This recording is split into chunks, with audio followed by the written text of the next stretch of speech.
Hello and welcome back to an episode of the Under the Dome podcast. It's been a hot second, but I always say that because I tend to take these long hiatuses or whatever the heck. I don't know what the plural of hiatus is, but I'm not going to do all the pleasantries because there's stuff to talk about and I'm raring to talk about it. So, we're giving a podcast and hopefully there's Notre Dame football this season. That's what we're talking about today. Obviously, unless you've been living underneath a rock, then you know that college football in general is in peril. Right now, we're reacting to news that's the Big Ten in terms of Power 5 conference schools, and then now the Pac-12 have canceled their football seasons, and potentially others to follow. So I am your host. I am Ben Belden. Hopefully you remember me. Like I say, it's probably been a good solid 6 months.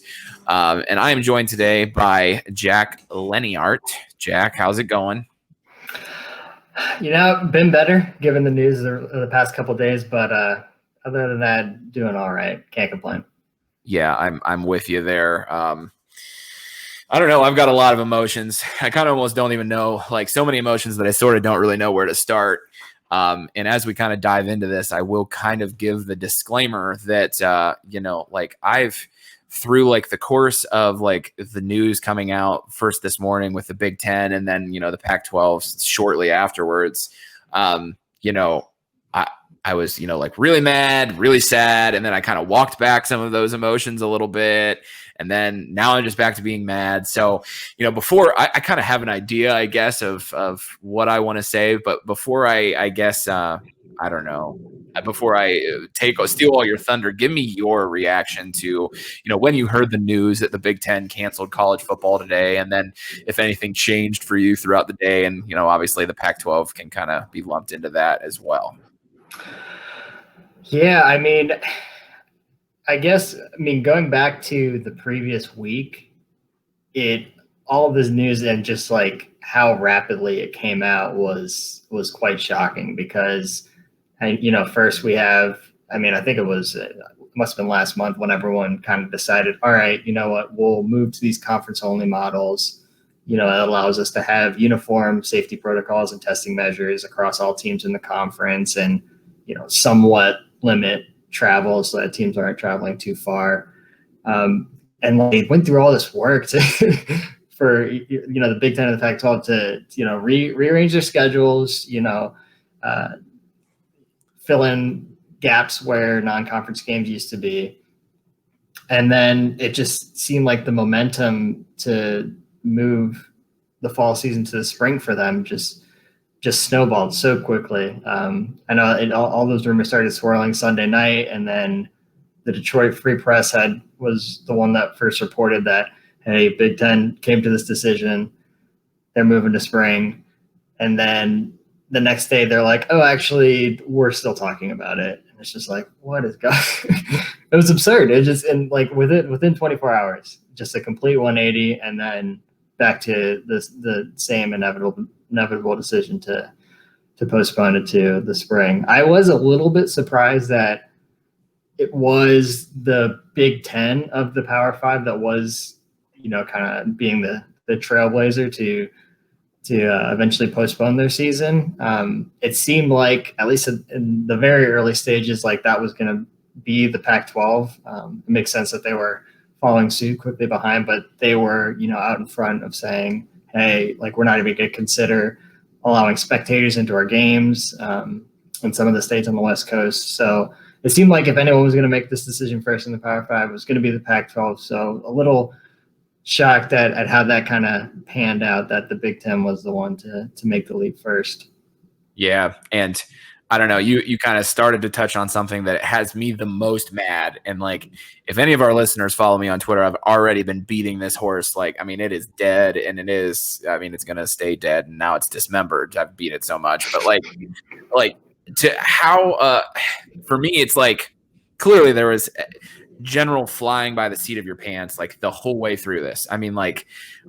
How you can put out, and obviously I'm talking about, the two conferences right now that, the Big Ten especially, how you can put out a schedule like, and not even a full calendar week later, you say, oh, by the way, we're canceling, is just like beyond me. And it's like, I just get, so I don't know. Like, I guess part of my problem right now is like, I don't know where where I'm supposed to be angry. Like, should I be angry at the Big Ten? Should I be angry at the NCAA? Because it's almost like part of me thinks like, oh, wow, it would be great. Like if all of these colleges had like this like big governing body that kind of gave them a little bit of guidance, like what to do. And it's like, oh, wait, they do have one. They just only care about the wrong things. Like how in March, like, I don't know. Like to me, it's like if you're the NCAA, how you didn't put together starting in like April or May, like, listen, if you guys want to play football in the fall, here are these things, like concrete things that you have to do besides the testing and all of that type of stuff.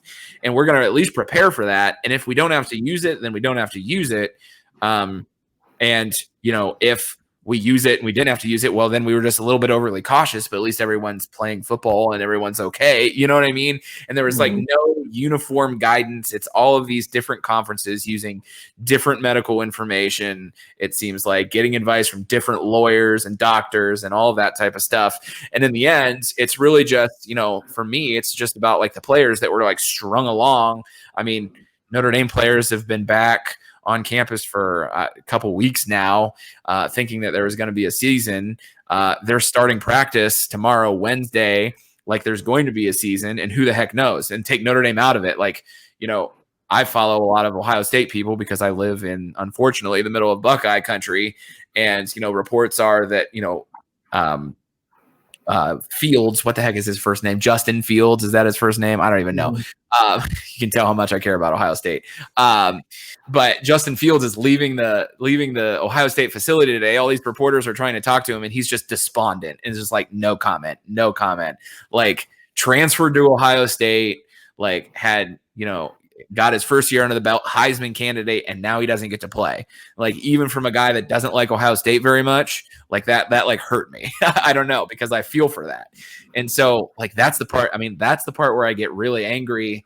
At the same point though, it's kind of like, all right, like what really could have been done? And that's kind of where that's kind of what I want to talk about next, is like what could have been done, what should have been done. Can we save, first of all, let's go to this before we start talking about all that type of stuff. Is there going to be football in the spring? It seems like the consensus, based on Twitter, I don't know. I can't say like this seems way over my head, but based on the reaction on Twitter, it seems like people have doubts, let's say. But I've yet to see a single person who's just like, oh yeah, definitely going to happen in the spring. And really the main issue is just the timing. And you just see people touch on that. Even if they do end up doing it, you're going to end up seeing a lot more players opting out, especially those, if they're either graduating and have dreams of pursuing an NFL career, or, a junior and projected to be selected in an NFL draft. Yeah, of course. Why would you not opt out? Why risk injuring yourself? You can still showcase your talents at a pro day or at the combine. And so, yeah, just that the whole timing and logistics of it just doesn't seem to work out, especially since as of now, we still have 3 Power 5 conferences that are playing in the fall. And so, they're just completely out of sync. Yeah. I don't know. Like for me, it's got to be all or none, if that kind of makes sense. I don't think there should be any football in the spring other than actual planned spring football, if that makes sense. But like if it gets to a point where we've got 3 Power 5 conferences playing in the fall, 2 playing in the spring, like that might be fun for like my general overall viewing pleasure, I suppose. But like at the same time, like the satisfaction really isn't going to be there, because like what are you playing for if you're not, you know what I mean? Like if the regular bowl schedule isn't there, and obviously the regular national championship isn't going to be there, and I don't know. I think I said on Twitter today, which here's my shameless plug. If you're watching this on the video, you can see my little Twitter handle right there. Okay, at Real B Belden. And by the way, make sure you're checking us out on like YouTube and things, and subscribe, and because we might do some live stuff here soon. But back to what I was actually talking about. Like it's just how you can expect some a college athlete to, because you can't really have a football game. I feel like you can't have your first football game of the year in like sub-zero weather, which is like what most of February feels like it is. And so you've got to wait to start games at least until early, more like mid-March, in my opinion. And then, I mean, are you going to go past the end of the semester? Like, are you going to play into June? Like, I don't know. I know college baseball does that. So, I mean, I guess that's probably the plan. But then you're going to tell people after the end of June, you know, your athletes, like, okay, like, thanks for playing 10, 12 weeks of football, whatever it ends up being. Go home for 2 weeks and report back for camp. Like, I don't know. Like, it's just, and I exaggerate a little bit, but I think you get it. But I don't know. Football in the spring, as fun as it kind of sounds, as much as I like the idea of like, you know, a spring breeze walking into Notre Dame Stadium, for instance, like I love going to the actual spring game, to be honest with you. It's kind of a cool atmosphere, but like it just doesn't make sense logistically. So I guess, you know, to me, I mean, get that out of the way. Now let's sort of transition to what could have or should have been done. Do you have any ideas of how the NCAA or somebody could have stepped in here and fixed this before it got so bad? Like, what are your thoughts?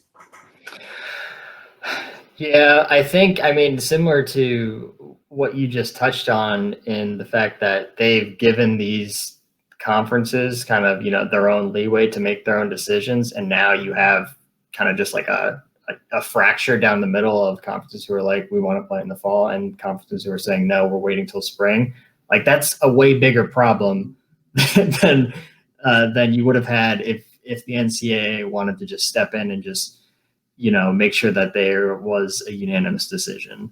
And I think I saw something on Twitter about Mark Emmert saying, you know, he's just like, oh, we're leaving it up to them, and just like so nonchalantly, just like passing the buck. And you just can't do that in a situation like this. And I'm not saying he's the only problem. I mean, I think if we just like drill down to try and find the root of it, it was just that communication from the start was terrible. And there just was not enough planning, and it just did not start soon enough, was not in depth enough, dating back to the spring when we realized, hey, this is actually going to be a real issue. So yeah, I mean, I think, yeah, ideally, I mean, if there are schools out there, and we have three of the Power 5 conferences who are saying, hey, based on our team of medical experts, we feel comfortable moving forward with the fall season. If there's like that much of an opinion out there, and, you know, saying that, hey, this is going to be safe for our student athletes, then I think you could probably sway the rest of, you know, the FBS to sort of get on board with that plan. And, you know, you're still giving players the option to opt out if they want to. But really, I think allowing the conferences to sort of act independently and make their own decisions has caused the bigger problem. Yeah, it really, I mean, to that point, it really sort of seemed like, you know, the MAC obviously was like the first kind of notable conference to say no.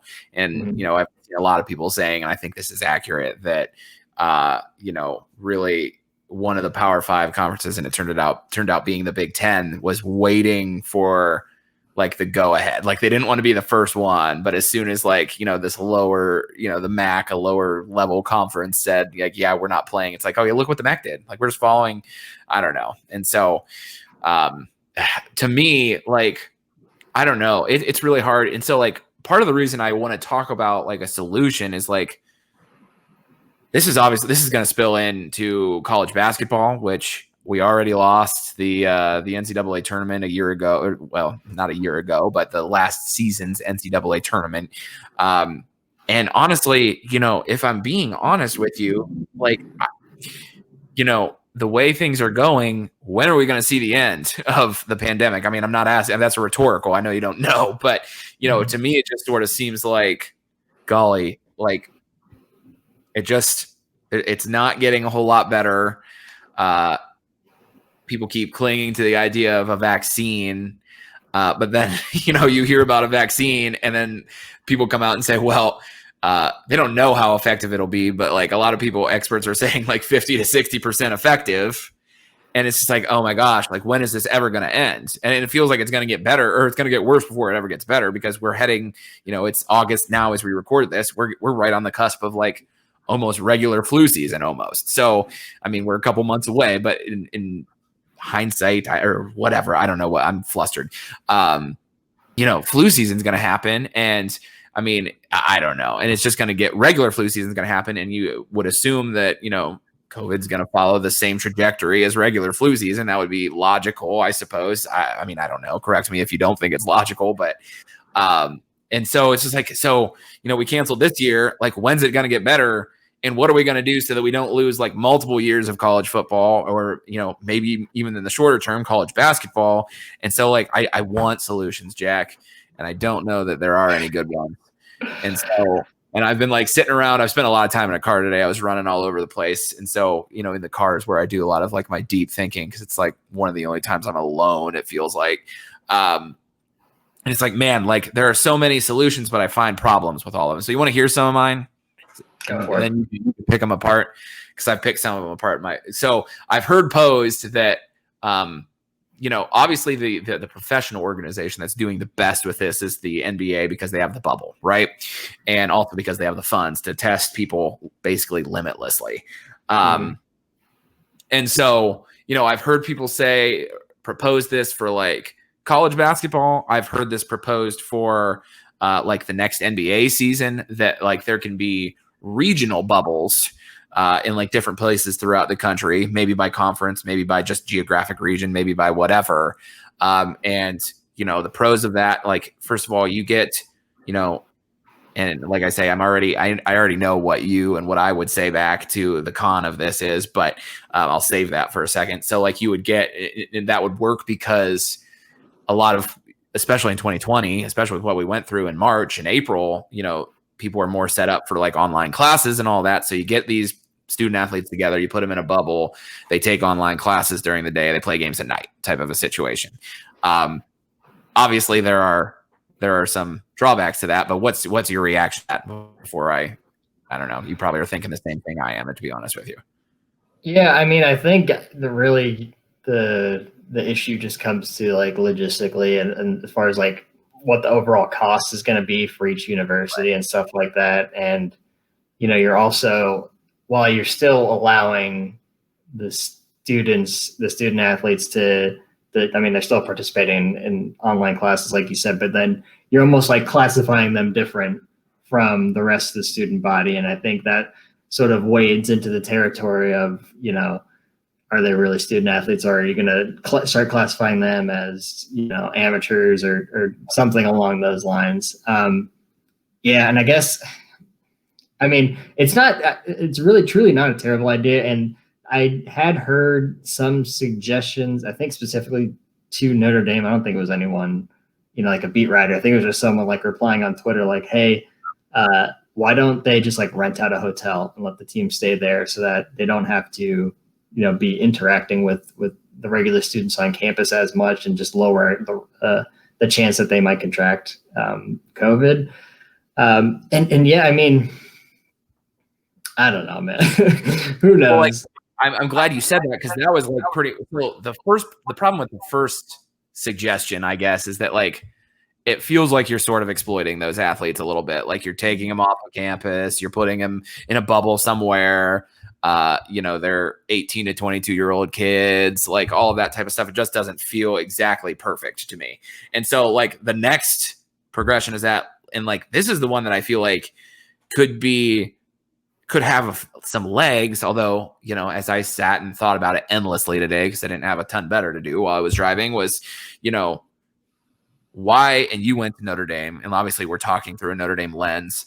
Maybe this isn't feasible for every campus out there, but it feels like I've spent enough time on Notre Dame campus to sort of feel like logistically you could put all of the football players in the same dorm or two dorms or dorm and a half or whatever, you get the point, and say, and I don't feel like the quote, and basically make a bubble on the campus. Okay. And I don't feel like the bubble on the campus has to be quite as strict as the NBA bubble.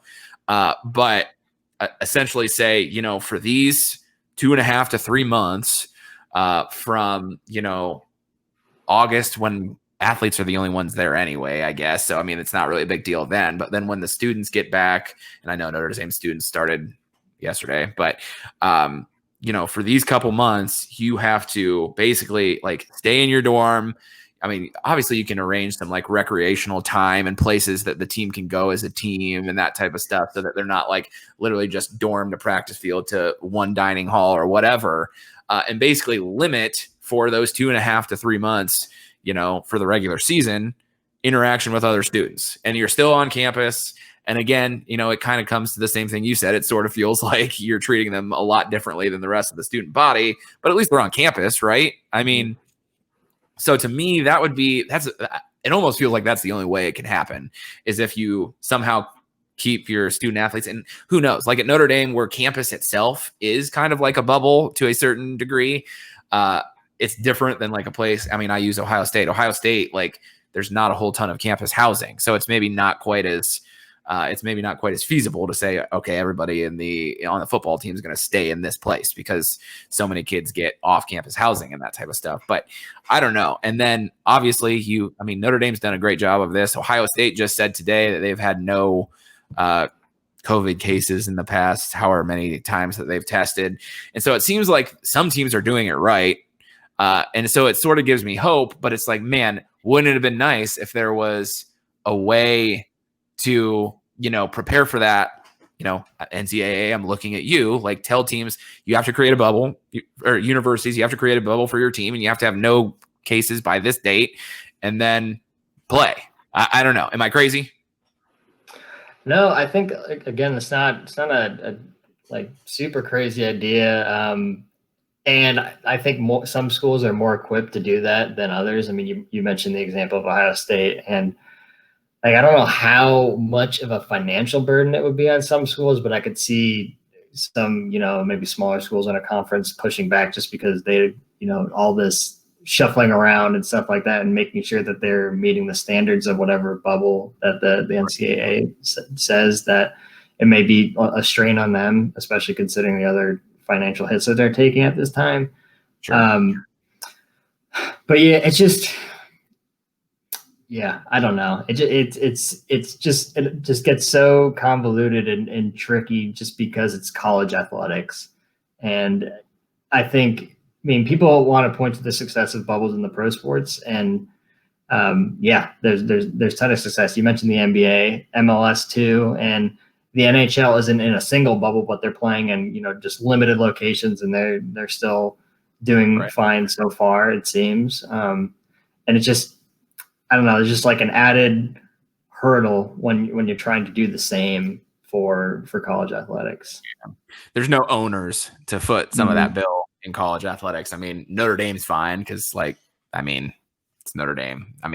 But yeah, like you said, like certain schools are not going to be fine. I don't know. They need the ticket revenue. They need all that type of stuff. And eventually Notre Dame would too. It's not like you could do it without ticket revenue for years and years and years and years and years. But it's not like I peruse Notre Dame's financials on a regular basis, but I got to imagine that their bottom line looks pretty good at the moment. I had to guess. So I don't know. Like, I want there to be a solution because I want sports. I coach high school basketball, and right now I'm sitting here like chewing my fingernails, like waiting to hear about contact sports in the state of Ohio. Obviously right now we're worried about football season, but for me, it's kind of like, as a basketball coach, I'm like, all right, well, hopefully they give at least football season a go. And then hopefully football doesn't mess it up. You know what I mean? So that, there is a basketball season, but I don't know, man. Like it's wild stuff. Like I say, I went through my roller coaster of emotions where, mad at a lack of preparation, which we touched on, then sad for, athletes and my fanhood, which is, in my opinion, secondary, but still obviously a part of the conversation. I don't know. Let me ask you this question. If colleges found a way to, bubble, or even without a bubble, I don't know, maybe they say like, here's the other part that I think kind of weighs favorably towards college athletics is that, like, a lot of campuses, like in terms of like natural, they form like almost a natural bubble, like almost on themselves. Now, I guess I also have to keep in mind that like not every campus, like I said earlier, is like Notre Dame. You know what I mean? Like it would be easy to say, okay, like just eat in the dining hall and go to these places because like you don't have to go off campus to like there's no townies on Notre Dame's campus for the most part. You know what I mean? So like you're turning down like 5 or 6 parties.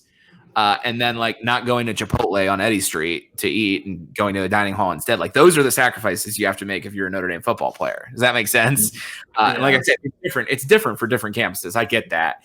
But I don't know. I just feel like the major sacrifices would be like if your family comes to campus to watch you play, like maybe you can't talk to your family then. Like maybe they're allowed in the stadium. They sit way up in the old section or whatever, but you don't get to interact with them. Or if you do get to interact with them, it's behind like glass, like prison or something like that. I don't know. I mean, I went on vacation in all seriousness. I went on vacation and I like went back and my mother is, I'm not going to say how old she is, but because she'd kill me. But like, I didn't go to my mother's house for 2.5, 3 weeks because I just wanted to make sure she was all right. And I literally was like at the window of my mother's house, like talking to her, like after I mowed her lawn, like, hey, how's it going? Like, I don't know. And it wasn't the end of the world, especially in 2020 where like everybody has FaceTime or Google Duo or whatever the heck. I mean, it's a little bit different now than if you were asking them to do this in like the 80s. I mean, I don't know. Like, I just, like I say, I keep searching for answers, knowing full on and well that I'm not going to find them. And, you know, in the back of my head thinking like, you know, I think at some point or another that we just got to learn to live with, you know, the virus and the risks and those types of things. And at some point we're just going to have to move on with our lives because if we don't, it's going to be 4, 5, 6 years down the road before this is gone. And then there's just going to be another freaking virus after that. Like, I don't know. It's just very frustrating. It is. And just, being in it and everything that we've had to adjust in our daily lives. And it just makes time pass by so much slower. And it feels like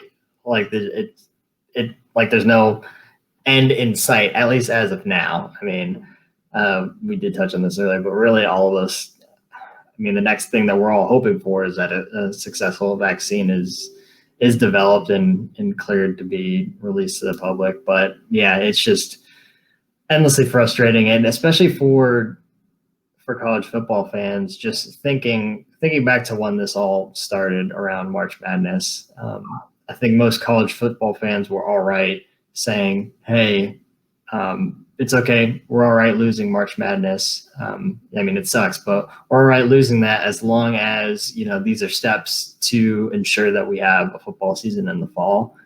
Right. And just the fact that we haven't been able to get a grasp on it is frustrating. And then couple that with the fact that, you know, it seemed like, all right, we'll tweak college football season by going conference only, but we're still going to have it. This is just, it's going to make it safer, yada, yada, yada. This is just a tweak, you know, yes, you'll lose some big non-conference games, but hey, you still get college football. And then just at the drop of a hat, boom, Big Ten, Pac-12, see you later. Yeah. And this is less of a comment about college football and more of a comment about the world. But like, I think the other thing that like makes me so frustrated is that like, obviously I live in the world of education. And so for me, it's frustrating because like so many schools and so many, even just in the state of Ohio, like are just doing different things. Like I was watching Governor Mike DeWine, who's become, you know, very famous, especially over the last couple of days because he tested positive for COVID and then it was a false positive and all that type of stuff. Talk today. And he brought up like a map of like all the school districts in Ohio and it was color coded about like which school district is doing what.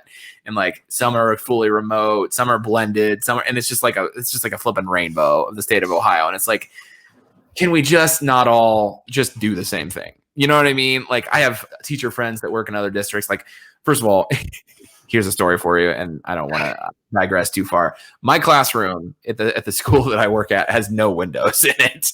Like there's no, it's very small. I'm only going to have so many, like 6 or 7 kids probably in there at a time, but it's got no windows. It's just like, I don't know. Like, it's just, there's so many different things. I talk to, you know, I have teacher friends that like, they're not going back in person until the end of September. I have some that don't know when they're going back in person. I have some that are going back in person 5 days a week next week.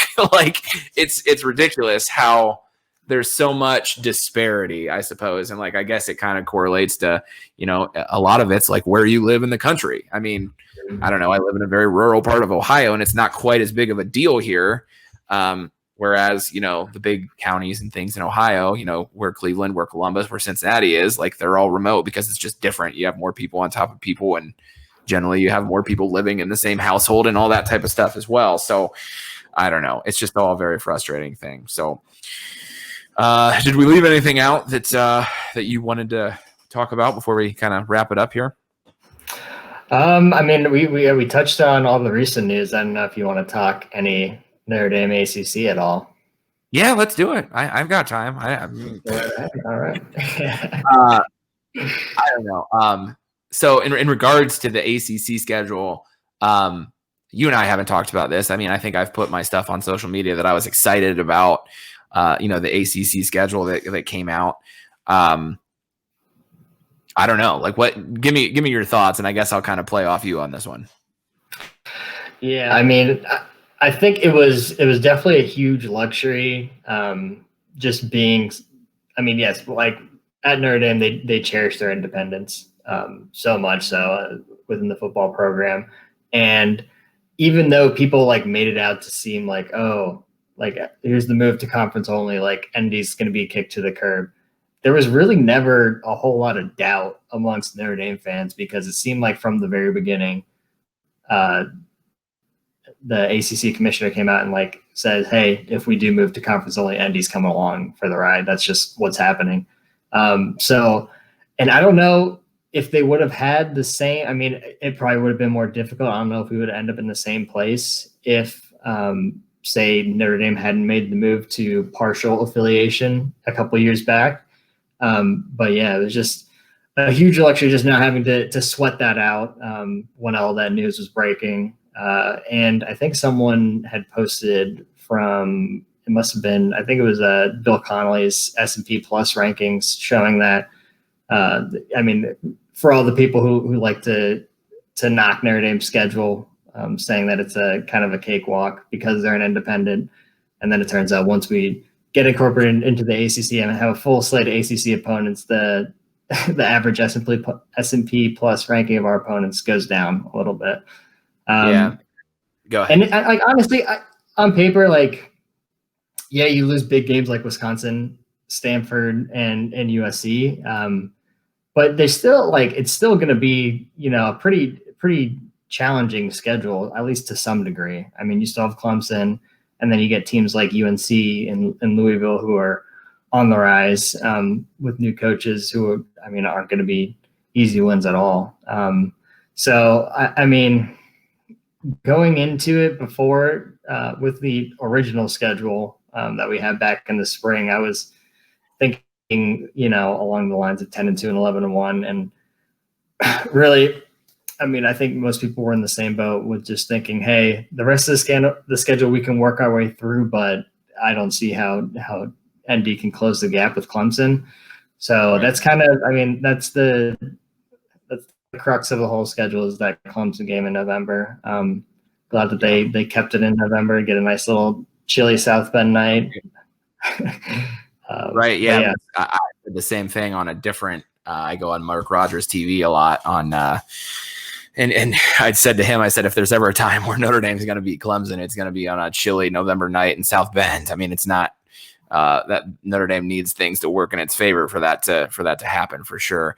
Yeah, I think, and to your point, like the cherry on top of it all is that like now that like the conferences are crumbling, everybody's like, oh my gosh, like I don't want to be in this conference anymore. Like I saw Ohio State players. We play in the SEC before it was even suggested. Like Ohio State players are like, let's go play in the SEC, and it's like, I don't know. Like if at the drop of a hat you can just switch conferences. I mean, I know there are kind of some extenuating circumstances, but like if you can just switch conferences, somebody said this on Twitter. What's the point? You know what I mean? What was the point to begin with? Like I don't know. And so, I don't know. Is all of this? So I don't know. I'm just sort of thinking right now, like I haven't thought about this yet. Is all of this potentially like the end of conferences? Like, do you foresee like if for instance, maybe what happens here is that like we just say there are no conferences this year. The teams that want to play can play, and the teams that don't.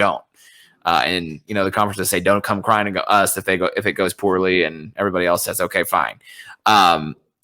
Could this be like a revolutionary change in college football in some way, or college athletics in general, that forget conferences, like just play the 30 most interesting games if you're talking about college basketball, or the 12 most interesting games, and then move on with your life? I mean, do you see that happening?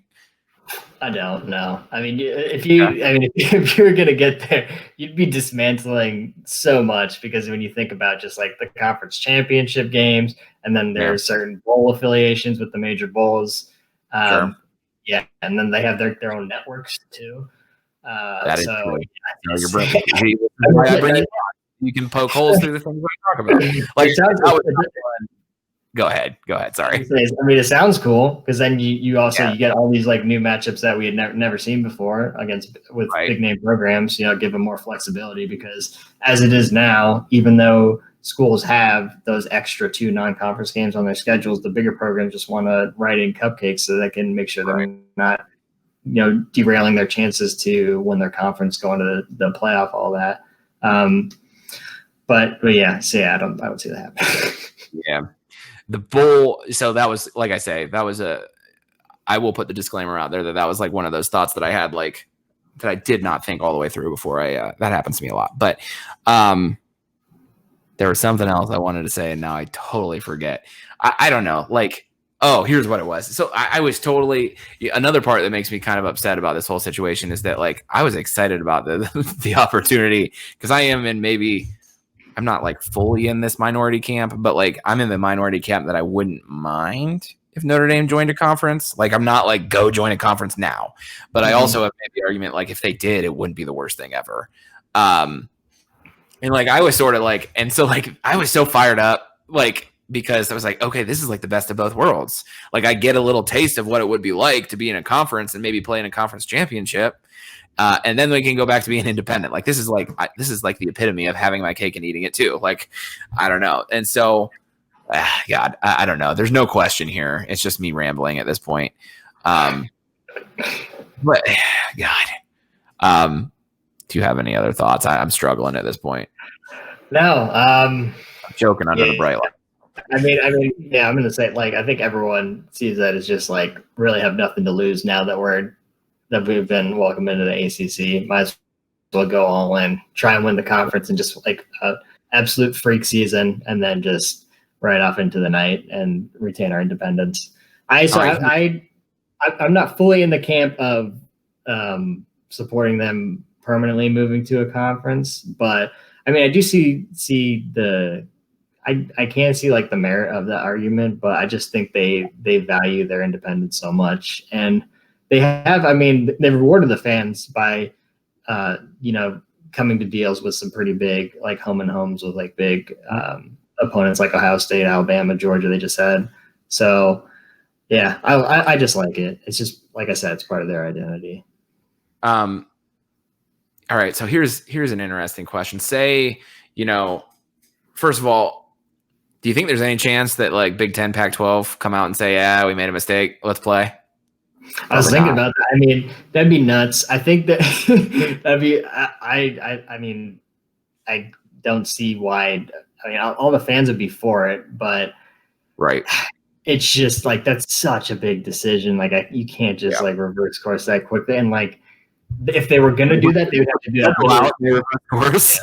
Yeah, if they were gonna do that, they would have to do that yesterday, and like, be back on and say like, hey, no, we're doing this. Just because, I mean, we're what, like less than a month out from when the first FBS games are supposed to take place. Right. So, I mean, yeah. And then like on top of that, you also have everyone, like these decision makers, they're presumably all these, successful, very smart people. And that's why they're making these decisions. And like with that naturally just comes like a little bit of ego. And I think once they make a major decision like this, it's going to be hard for them to say, all right, now let's reverse course. Right. I agree with you. I'm 100% with you there. So the question I was actually then getting to then is, so assuming that the Pac-12 and the Big Ten don't play football this year, and say like maybe the ACC does, okay, and say Notre Dame lose to Clemson once, beat them in the ACC championship, and Notre Dame is ACC champs, how satisfied are you with Notre Dame's season if they're ACC champs and then that's it? They don't get to go to a bowl game or play in a college football playoff, or say that part gets thrown out too, because then you're going to hear from all the Ohio State fans well, we didn't even get to say Notre Dame, say they had a college football playoff and the Big Ten obviously doesn't get to participate and Notre Dame wins. That would be, I'd be sort of happy, but at the same time, in Ohio, I'd sit here and I'd get grief from Ohio State. Well, Notre Dame only ever won a title the 1 year Ohio State wasn't allowed to be in it. So let's just assume, okay, I know I'm rambling here, but it's fine. Let's just assume they don't have any college football playoff for that reason, that all of the Power 5 schools are not eligible for it. And Notre Dame wins the ACC. How satisfied are you if that's what happened to go down? I'd be pretty damn satisfied, because really the only thing better that could have happened is them, completely running the table and going 11-0, winning the conference. So, I'd be happy with it. Obviously, yes, it does take a little bit away from it, because, you don't have, that extra, you don't have the championship to play for. All the bowl games are gone. So that would kind of takes the wind out of your sails a bit, but still to go 10-1 and win a conference championship was just sounds insane just to say. Would be pretty damn cool. I guess it also would depend on, because they're still going to come out with polls and everything, the AP, and I don't know if the selection committee is going to give their own polls or whatever. So if what you're saying, Notre Dame going 10-1, winning the ACC, puts them number one in the polls, it seems like it's probably going to be an undefeated team, number one. But if it puts them up there, then that adds a little bit to it. Then they gives them the right to sort of claim their own national championship, a la UCF. See, I think the way I would be okay, great, you won an ACC championship, woohoo, and I'd just be but this would have been the year that you would have wanted them to go to the college football playoff, because obviously if you win an ACC championship, that means you got a certain monkey off of your back. But then you could go ahead and flip that coin and be all right, they got lucky once, and then maybe they get boat race now in the college, and you avoided that. So I don't know. It's hard to. It would be bittersweet, to be honest. I think is kind of the conclusion that I'm arriving at, is that to win an ACC championship in a year where that didn't really mean anything other than winning an ACC championship. God, wild times, I suppose. Yeah. But. All right. Plug your podcast, because I can't say it. It's the Sláinte Route. So Sláinte is just like cheers in Irish. So it's spelled Slainte. Sláinte Route. You get the. I got it. It's just that I didn't want to say it, because I was in my head I was saying it. I was I don't know if that's how it's pronounced. I've listened to your show and I know how it's pronounced. I just couldn't remember. So like you said on Twitter, I'm totally down for as many home and homes as you want. Maybe it's something we just do one. I don't know, but because to be honest, I sort of thought the Under the Dome podcast was dead until today. I decided, man, I need to get behind a microphone right now. So I don't know. So I don't know if I'm in pseudo retirement or not. I guess a lot of it will depend on if there's a Notre Dame football season to talk about, I guess. So if there isn't one, I'm not getting behind the microphone all the time and talking about recruiting and things. I don't know. I've only just now even started to remotely appreciate recruiting talk. And I'm certainly not really qualified to really talk about anyone other than the big names that I see on my Twitter feed and things. So I don't know. I don't have enough to talk about, I don't think. But anyway, so listeners, thank you for listening. Thank you for sticking to us. Find the Under the Dome podcast. If I had to admit it, I think I'll probably end up doing this a lot more. We'll sort of see. But find the Under the Dome podcast wherever it is that you listen to your podcast. We're everywhere. YouTube as well. When you subscribe on YouTube, if you want to click that, get notifications, little bell thingy, that would be great. Because, if I'm, as I said to Jack via text message, if I'm coming back full steam ahead. And might just mean, I was sort of successful back in the day when I was doing pre-shows and, going live before I went live before Notre Dame got crushed by Clemson in the college football playoff, but I had some good listenership. It was good. It was a good experience in that way. I couldn't even bring myself. I meant to go live after, and I just couldn't bring myself to do it. And I think that was the last time I ever did a live anything or another. But anyway, I'm getting better at it. Like this thing that I'm using is kind of sweet. So I don't know. There might be live stuff. I don't really know what the whole situation is. But as usual, I've rambled far longer than I meant to. So Jack, thanks for joining me for this chat. Of course, anytime. Yeah, and so. Yeah, until next time, and we don't really know when next time is, but definitely go Irish.